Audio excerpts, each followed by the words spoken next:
We hope you enjoy today's story. Mandy stared at the well-dressed man standing in front of her, his words still echoing in her head. "Amanda Black, you have been served," he said with a hint of sadness. The office fell into a deathly silence, and for a moment, Mandy felt as if time had stopped. In her hand was the death sentence to her 5-year marriage. With a soft sob, she collapsed into the chair, clutching the newspaper. Slowly, the office began to come back to life. Stares, whispers, and disapproving looks started to grow. Suddenly, Mandy heard a soft voice nearby. "Mandy, let's go," Kit said gently, taking her friend by the hand and helping her to her feet. "Let's take you to the conference room, away from this spotlight." The 30-year-old dark-haired woman led her friend away from the gawking colleagues. Those who witnessed the spectacle noted how Mandy transformed from a noisy, flirtatious, cheerful blonde into a beaten woman in just a few minutes. Some saw irony or humor in it, others felt pity. Most already suspected the reason for the divorce. "How? Mandy stammered. "I don't understand." Everything was just starting to change for the better. She wrapped her arms around herself, as if the embrace gave her more strength. Kit hugged her, trying to comfort her friend. "I don't know, girl," Kit said softly. "Did Eric say anything? Were there any hints that this would happen?" On the contrary, Mandy managed to say breathlessly, "It was as if we were newlyweds again. I thought he was making up for lost time spent abroad." Kit just shuddered slightly, but Mandy noticed it. Mandy mentally replayed the last 4 months of her marriage. Since Eric had returned home from Afghanistan, their sexual life had been incredible. It was even better than after his return from Iraq 2.5 years ago. He was so passionate and sensual. "Oh God," she thought, "most of the time after that I can barely walk." She smiled sadly, wiping a tear from her eye. "It was so hot and exciting. I mean, after I came back from that business trip last week," Mandy's smile warmed a bit. "Oh God, Kit, Eric just wore me out. We did it so often that I eventually begged him to stop." Mandy's smile disappeared as she looked at her friend's questioning face. "No, nothing happened while I was on that trip. I told you it was all over," she retorted. Kit nodded but did not smile. "When was the last time Eric just held you, or just kissed and touched you, sweetheart? When was the last time he made love to you tenderly?" Mandy sat stunned, looking questioningly at Kit. "What?" With a determined sigh, Kit looked at her friend before continuing. "Mandy," she asked directly, "was he making love to you, or was it just sex?" Mandy covered her face with her hands and sobbed deeply. "But why? Why did he do it?" she pondered, then suddenly froze. No, he couldn't know. Could he? Slowly lifting her head, she was horrified. "Oh God, Kit," she whispered, "he knows. Oh God, please no, please no." Tears filled Kit's eyes as she hugged her crying friend. She knew Eric quite well, and if he really knew, it was terrible. Eric nodded, listening on the cell phone.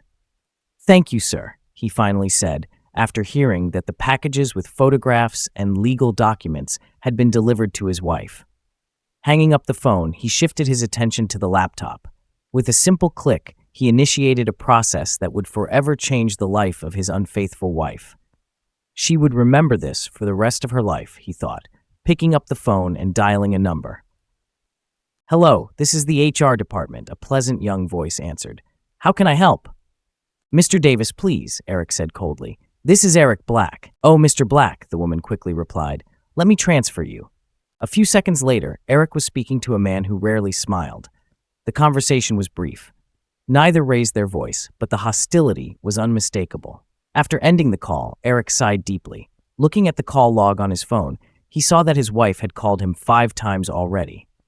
Not yet, he thought, trying to calm himself. Not yet. There was a sharp knock at the conference room door.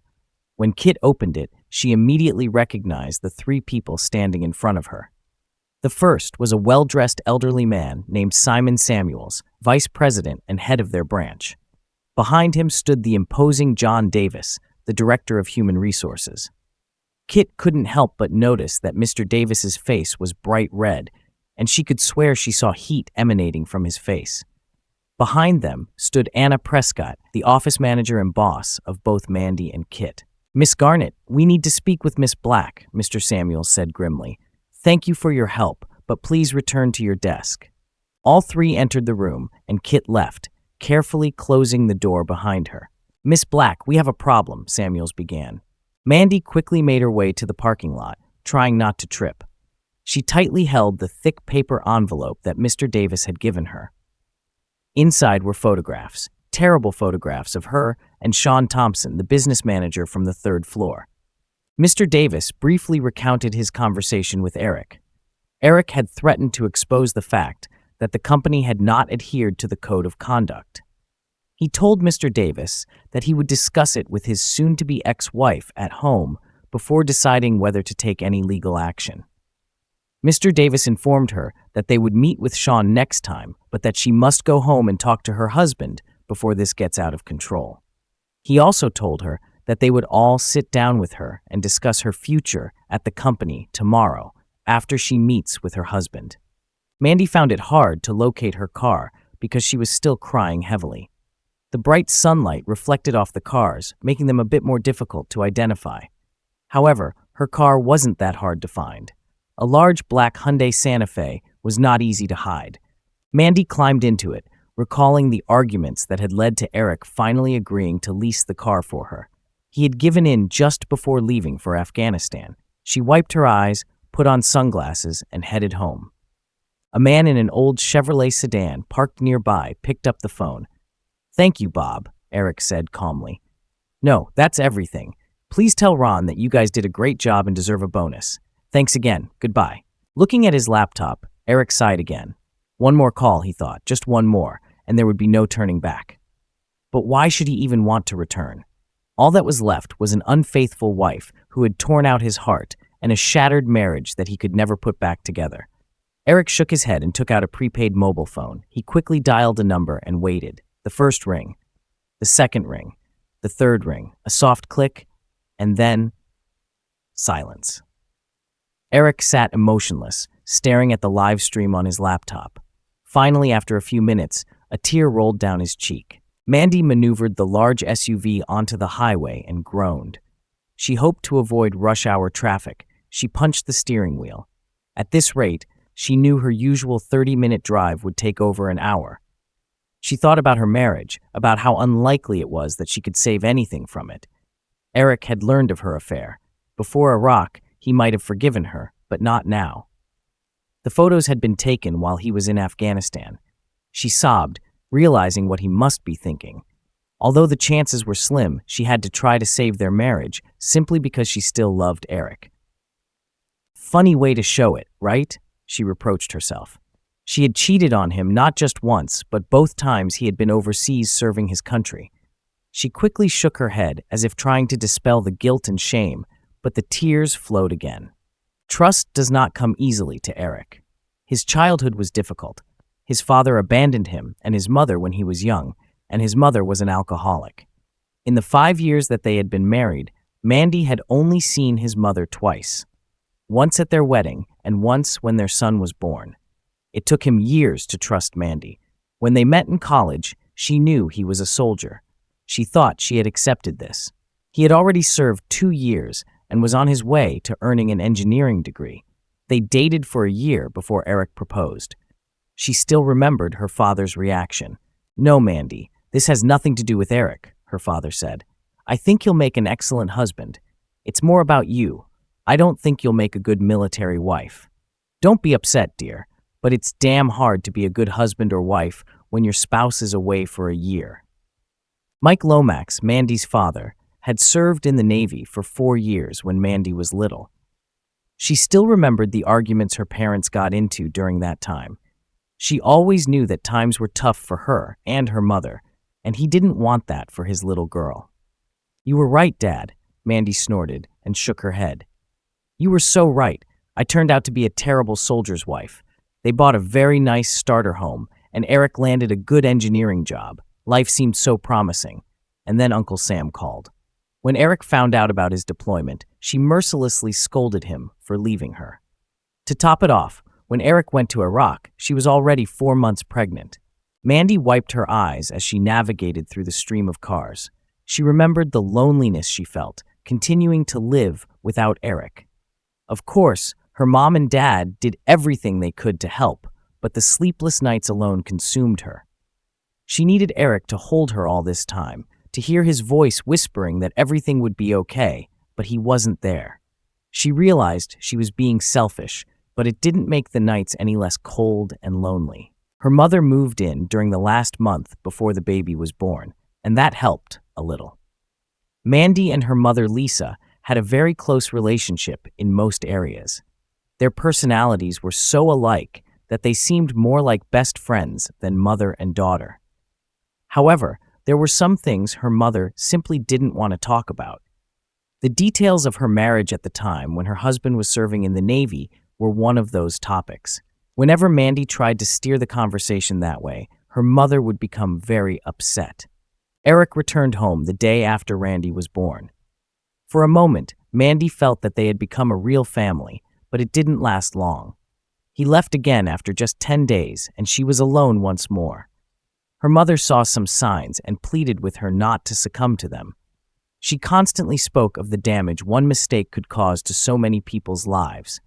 Of course, she wouldn't go into details, but Mandy suspected that her father might have had an affair. They were always nice and polite to each other, even friendly, but never passionate. It was more like they were friends living in the same house. Mandy remembered how she struggled with depression and loneliness for several months after giving birth. Returning to work initially helped. Then she was assigned to a project with Sean Thompson. Where Eric had a rugged boy-next-door charm, Sean could have been a male model. His soft baritone and beautiful smile made Mandy's heart skip a beat every time he entered the room. He carried himself with such confidence and made such an impression. She knew he was married to an attractive, wealthy socialite from New York. They had moved to the area just a couple of years ago with their children. She had even met his wife at a party once. She was beautiful in a cosmetic sense, and her personality was perfect for one of those housewife reality shows. But that only made Sean even more thrilling. Just a month after they started working together, she succumbed to temptation. Succumbed? She grimaced. That's nonsense. I flirted with him. A short 2-day business trip with the project team provided an opportunity to turn that flirtation into a full-fledged affair. They met a few more times, but she ended it shortly before Eric returned home. When Eric came back, he was different. The carefree, country part of him seemed to have died. She knew his tour had been hard and that he had lost several close friends while there. She even remembered his call the day after the worst had happened. The Humvee in front of him had hit an improvised explosive device, killing 3 of his friends and injuring another. Eric took it hard. Mandy remembered letting him cry on the phone because there was little she could say to comfort him. She even choked up telling him how much she loved and missed him, mostly because she really meant it, but partly because of her shame for being with Sean just 5 days earlier. For the first few months after his return, she simply held Eric, trying to bring him back to his old self. She had no doubt she loved him, and her affair with Sean was just a season of weakness. Then, just when everything seemed to be going so well again, he received orders for deployment in Afghanistan. She was devastated. Unsurprisingly, 2 months after his departure, she found herself back in Sean's arms. She knew there was no excuse, but ultimately loneliness and fear overcame her guilt.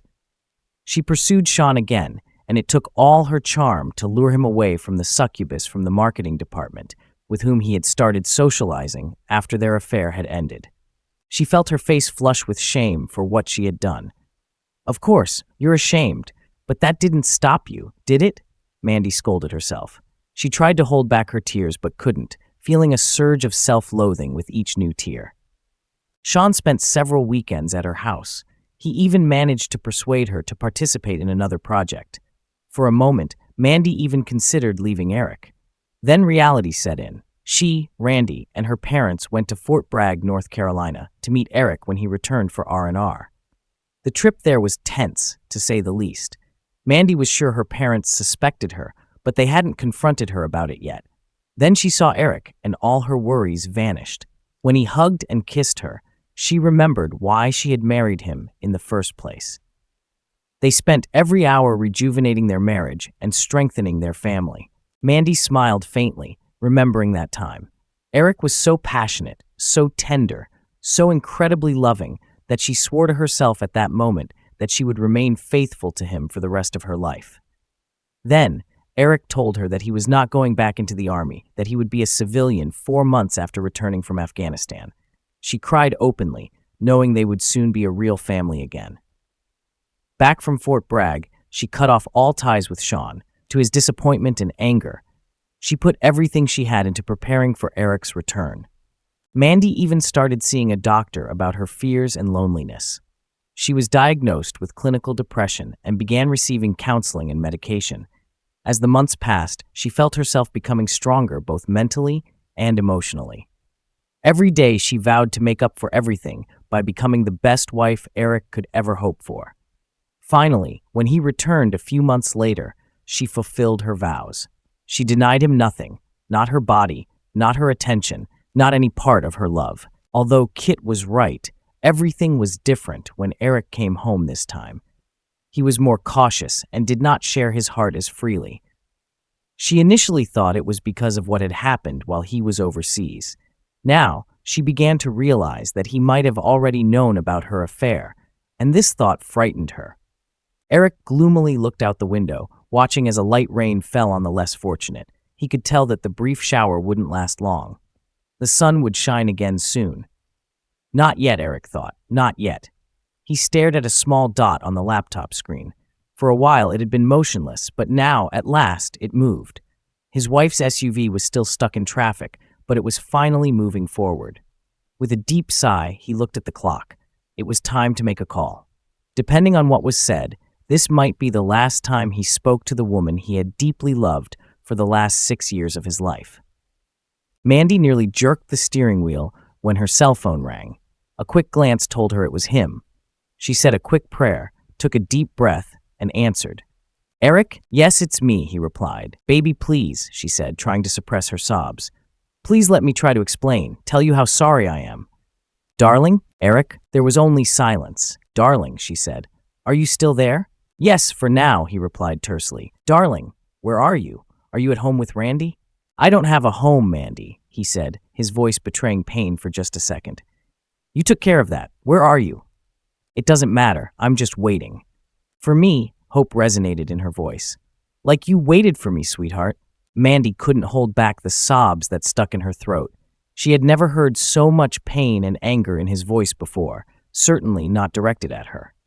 "Eric, please, there's so much I need to say. I screwed up so badly. I know I screwed up, but I need to talk to you. There's so much I need to tell you. I love you, baby. Only you." Silence fell on the other end of the line. "Okay, Mandy, say what you need to, but I doubt it will change anything. You slept with some other guy while I was gone. Not just once, but many times. So what the hell do you think you can say that would make any difference? Please, Eric, please, for us, don't give up on us until I can see you, please, baby." "Not give up," he hissed, "like you did with us." "No," she screamed into the phone. "I know what I've done, but I never gave up on us. I was lonely and scared. I know that's no excuse, but that's how it was. But I still love you and believe in us, darling. I really do." "Are you serious?" he asked in surprise. Eric paused, wondering if she truly believed what she was saying.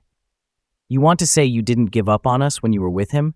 And what about how you screamed his name over and over as he hit you? Tell me, how the hell could you even think that doesn't mean, damn it, giving up on us?"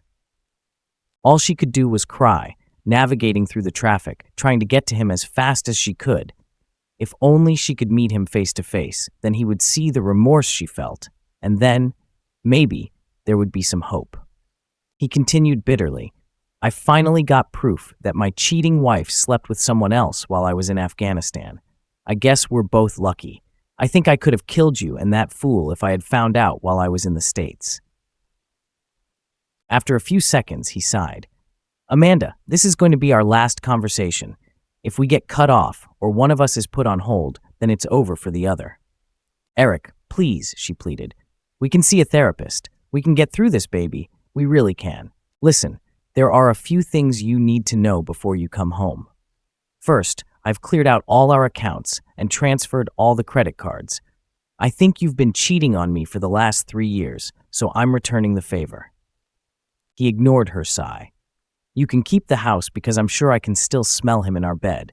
I've packed everything I wanted. It all fit into just one suitcase, so the rest is yours. You can keep your SUV, though I don't know how you'll pay for it, since I suspect you'll be fired tomorrow. I've sent those photos to all your colleagues, family, all our friends, and even our church. Additionally, I've uploaded them and a bunch of videos to several porn sites along with all your information. I suspect you'll become very popular soon. Oh, Eric, no, Mandy sobbed. Why wouldn't you wait until we talked? I did wait, Mandy, he said calmly. I waited 4 months after I got back, but you said nothing. And you wouldn't have said anything if you hadn't been caught, right, baby? What could she say? He was right. As for your little boy toy, Eric smirked. I almost paid him a little visit, but after a few meetings with his wife, I don't think that will be necessary. What a vengeful piece of work. You might want to warn Sean a bit. He'd better run. It seems his wife's family has interesting connections to some very shady people. I'd be surprised if little Sean lasts a year without an accident. She'll probably go after his little night butterflies, too. Oh, wait, that includes you, doesn't it? Eric, please, give me a chance to make amends. Mandy's cell phone beeped. Glancing at it, she recognized the number. Eric, Mrs. Johnson from next door is calling. I told you, if we get cut off, it's over. His tone was threatening. Startled, Mandy softly replied. Okay, honey. I was just worried something might have happened to Randy. Randy is fine, Eric's voice softened. He's with me and sleeping soundly. She sighed with relief and switched to voicemail. By the way, about Sean's wife, Victoria, he said calmly, when you two went on your little business trip last week. His words were cut off by another call on Mandy's mobile phone. It was another neighbor. Honey, it's Mrs. Watson. Are you sure Randy is okay? Yes, Randy and I are completely fine. Eric said in such a chilling tone that Mandy began to panic. He smirked. Now about Victoria Thompson. She's really something. While you and that fool were behaving as you have been for the past 3 years, I spent 2 days getting to know his wife, more intimately. Mandy choked on her anger and pain caused by her husband's betrayal. Tears began to flow again. I would like to tell you that she's damn better in bed than you, but the truth is, she's not, he declared. Between her whining about everything she wants, and where, how, and when to do it, damn, there's no time for pleasure. I'm sure Sean would agree. So congratulations, Mandy. You've won the award for Best Sex with a Slut. Eric, stop, please, Mandy pleaded. Please, just stop. She began to sob again. She pounded her little fists on the steering wheel, cursing at the surrounding cars as they crawled forward. Gradually, her composure returned, and she wiped away tears of frustration. All right, Eric, she sniffled. You've won. You've had your revenge. You've broken me. She fell silent, waiting for his response, but heard only silence. But I still love you, Eric, she said quietly. There's no excuse for what I did, I know that, but all I'm asking for is a chance to make amends. I'm begging you, please let me explain. There are some medical issues you need to know about. If you ever loved me, please meet with me. Please, baby. Medical reasons? He scoffed. Postpartum depression, clinical depression, bipolar disorder, hell, try post-traumatic stress disorder. In the end, it doesn't matter, does it, Mandy? You still went and had sex with some other guy. How did I find out? It really doesn't matter. Once I did, I hired some people to keep an eye on you. They did a hell of a job too, tapping phones and setting up cameras all over our house, even put one in our bedroom. Oh, Eric, she exclaimed. Do you hate me so much that you're capable of all this? Isn't there a shred of love left? Well, there was, he replied quietly, until I saw the video of you with him in our bed. Do you remember that time, Mandy, when Randy walked in on you? Mandy gasped. Oh God, no, please not that. Eric's voice was tense as he struggled to control his emotions. Imagine what I felt sitting there watching my 2-year-old son call another man, Daddy. Everything I felt for you died right then. When I watched you putting our son to bed with both of you, damn you, you bastard. Eric's voice shook.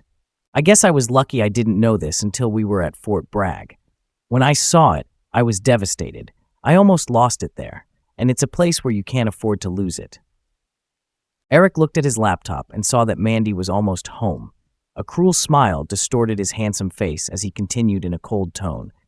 And as for causing you pain, Amanda, I haven't even started yet. I still have a few.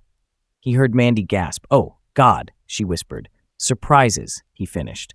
Mandy pulled her SUV over to the side of the road and watched in horror as flames engulfed what was once their home. As I said, Amanda, the house and everything left in it is yours. Mandy trembled, still disbelieving her eyes. Damn it, Eric, she exclaimed. What have you done? That's a rhetorical question, isn't it? Eric said with a smirk. I was trained to build in combat conditions, Mandy. Doesn't it make sense that I might know something about destruction too? Where's Randy? She screamed.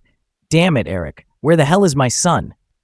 Our son is sitting 3 feet from me, asleep in his car seat.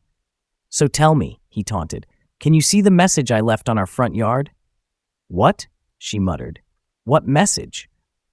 Oh God. Eric smirked. I wasn't sure if people could read it from the ground, but the news helicopters, they should enjoy the words, cheating scum, burned into the lawn in front of the house. I wouldn't count on any sympathy from the neighbors, he continued. I've distributed those photos all around the county and paid some teenagers to hand out extra copies around the block. He paused for a few seconds, listening to his wife's sobs. Mandy, perhaps you should consider, Eric said bitterly, where you'll be sleeping tonight and in the near future. I suppose you could sleep in your SUV until they come and repossess it. Or, maybe. No, I doubt Sean will be able to help. I'm sure Victoria is already flaying him alive. I guess the only ones left are your parents. I wonder how your father would feel about having 2 scum living under his roof. What?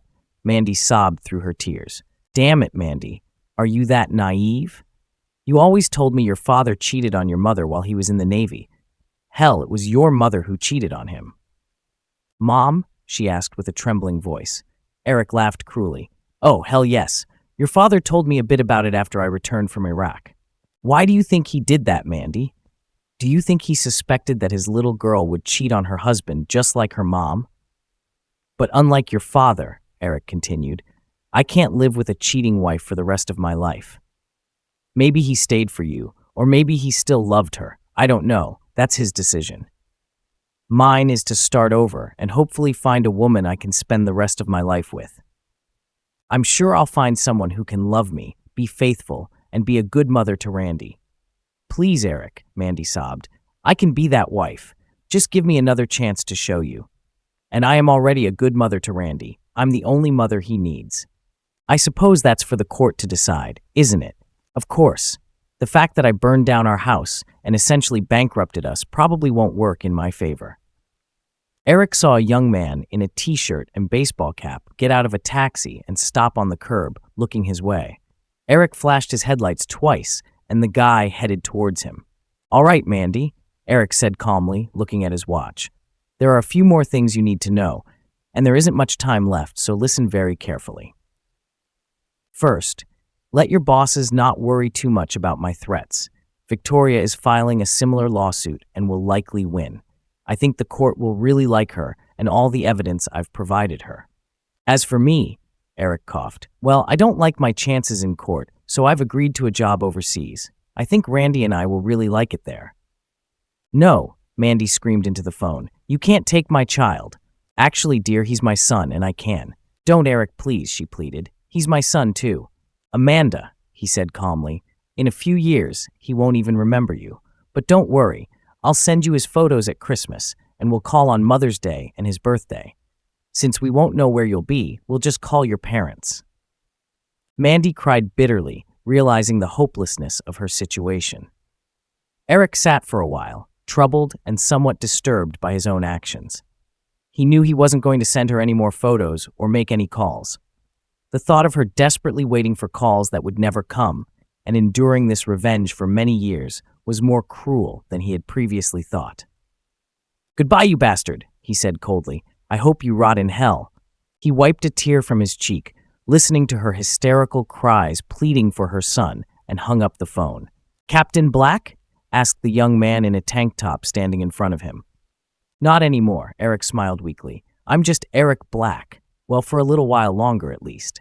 The young man smirked and handed him an envelope containing account numbers and passwords for offshore bank accounts where his funds had been transferred, minus, of course, some fees.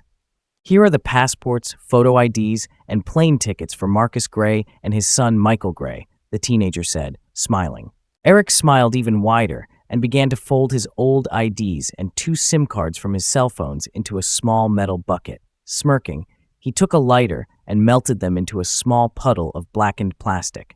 Then he took a small hammer, smashed both phones, and threw the remnants into the bucket. Satisfied with his work, he tossed the bucket into a garbage can. "It was better than I could have imagined," Eric smirked. He quickly pulled out the car keys and handed them to the young man. "Tell Bob and Ron thanks for the rental," he said quietly. "Who?" asked the young man with a broad smile on his face. "My apologies," Eric smirked. "I must have been mistaken." A few minutes later, Eric was checking his luggage at the airport. He couldn't help but smile, thinking about what awaited him and his son in the coming weeks. His contract started only next month, so they planned to spend a couple of weeks on a secluded beach with a charming lieutenant he had met in Afghanistan. They had been just friends then, but now, having confirmed his wife's infidelity, Eric was eager to find out if there might be something more. "Mr. Gray," the person at the check-in counter politely said, "have a wonderful flight with your son." Marcus Gray and his son walked through the lobby and began a new life. Thank you for being with us and listening until the end. If you found it interesting, please subscribe, give us a like, and leave your comments, and we'll see you next time.